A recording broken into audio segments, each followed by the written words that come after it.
Hey you guys, it's Ruth Wilson. Welcome back to my YouTube channel where we do makeup tutorials for beginners. So finally I am getting around to our people who love earthy tones, who love neutral tones on their eyes. You only have that one palette with some neutral tones that you can wear on an everyday basis. You're not that much of a color lover.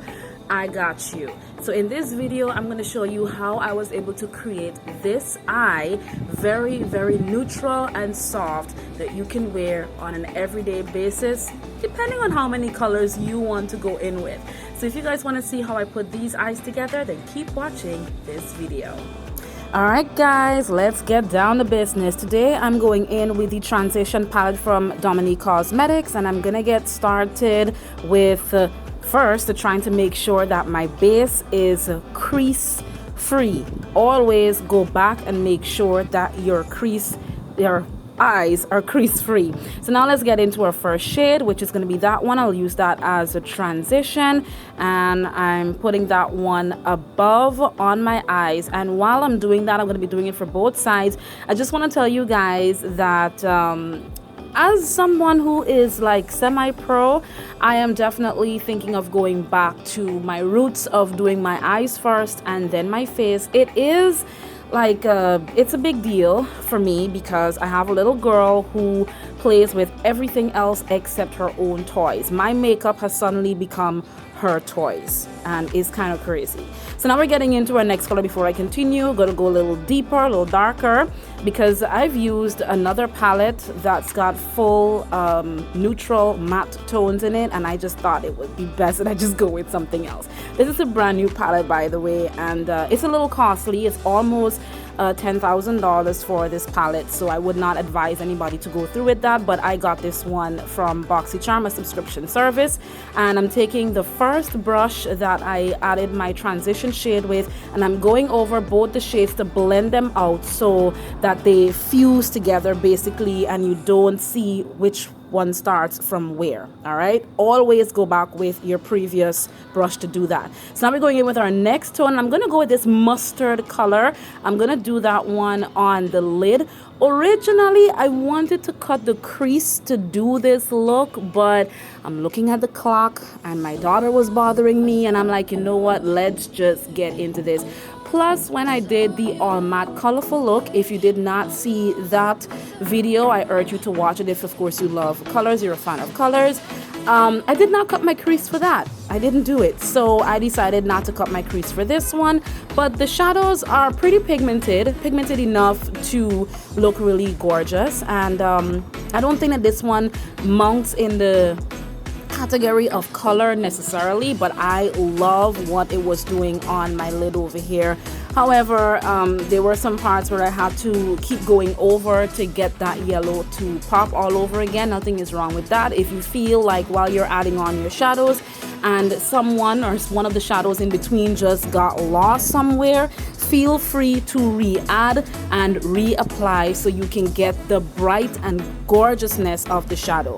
Now we're going into the next one, which is going to be the black, and what I am trying to create here is I'm trying to create the winged effect. So I put the black on my lid as though I am creating a wing, and you'll see what I'm going to do with it with another one of the shades in just a few moments. So I'm just creating that wing effect. But hey, I want to ask you guys a really quick question. What do you guys think about my new thumbnail? Did you guys spot it? Do you prefer my thumbnails to be with the white background, or do you prefer to be with the wooden background like you see behind you right now? Because that's my major background that I use to do all my videos now.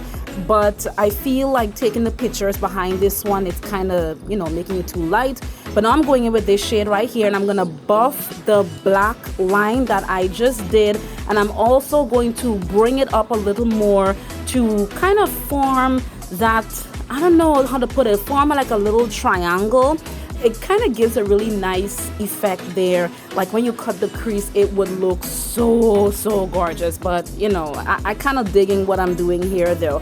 But guys, let me know what you think. Do you prefer the wooden background with my thumbnails, or would you prefer me to do the white one? Now with the white one, I really feel like doing it with the white background, it really helps my my makeup, my shadows to pop so much better than it would on the wooden background. I don't know, I kind of like it with the white, but let me let me know what you think about it though. So I am definitely going in with the smudge, and I'm bringing the darker shadow above, right where the mustard shadow is, to give it that nice circly depth. And again, I literally felt like I was losing that mustard color, so I decided to go back and reapply the color all over again. As you guys could see in like my intro and outro, it kind of got lost, and I was kind of expecting that to happen. Maybe if I really did cut the crease, it would have looked so much better.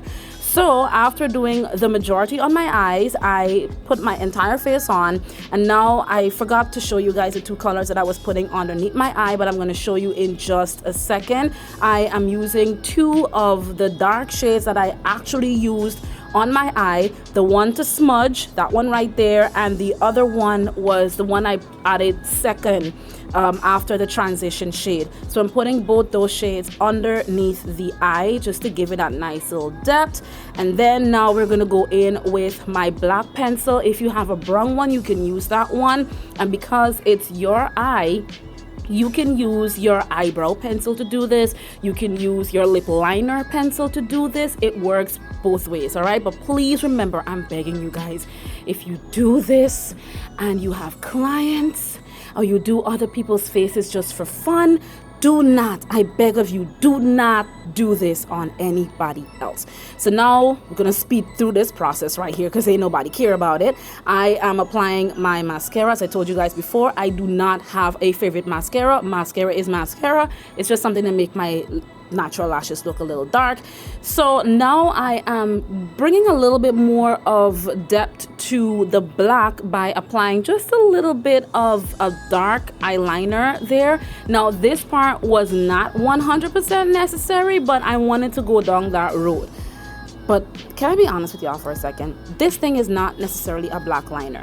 It is actually a 2-in-1 adhesive liner. Now remember when we applied our lashes together, or I taught you guys how to apply your lashes, I was talking about the adhesive liner. This is what I was referring to. Unfortunately, my lashes, they are not clean, so I didn't feel like this was working for me. That's the reason why, if I didn't mention it, I can't remember if I did. If you are going for a black or an adhesive liner, please make sure that wherever you get it from, that it actually works and it is a good brand, because you're about to make it miserable. So when I realized that my lashes were just not sticking to the adhesive liner, I had to go the other way and apply some hair glue onto my lashes. As you can see, they look really, really dirty. That's another issue that I have. And that is something I'm definitely going to, you know, I'll address that elephant in the room in another video. So that is the end of the look today. Very neutral, very, very earthy toned, just simply gorgeous. So I hope you guys enjoyed this look. I hope that you learned something from it, and let me know what you think of the photos being behind a white background for a change. Thank you so much for watching. Don't go away. We're gonna wrap this up. That's the end of my video for today, guys. Thank you so much for watching, and if you are interested to see how I put this face together, this is sweat-proof makeup, and I'm definitely gonna come through with a video for you guys on that.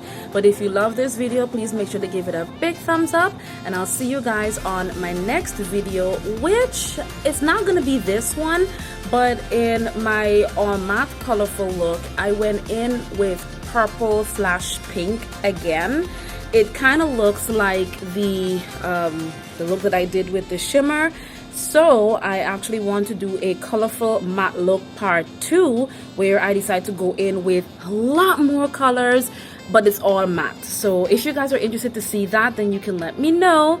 But don't forget to subscribe for more videos, like, comment. Let's have a conversation down below on what you think about the look. If you love it, if it's a look that you would go for, if it's something that you would do differently, I would love to hear your thoughts on that. And plus I would love to hear your thoughts on my thumbnail as to, do you like the wooden background or do you guys prefer the white background? I don't know. I think the white background really brings out the colors in my pictures way more than the brown background. Kind of makes it a little more whiter because I'm using the ring light to take out the pictures. So let me know what you guys think about it. But anyway, I'll see you all in my next video. Bye.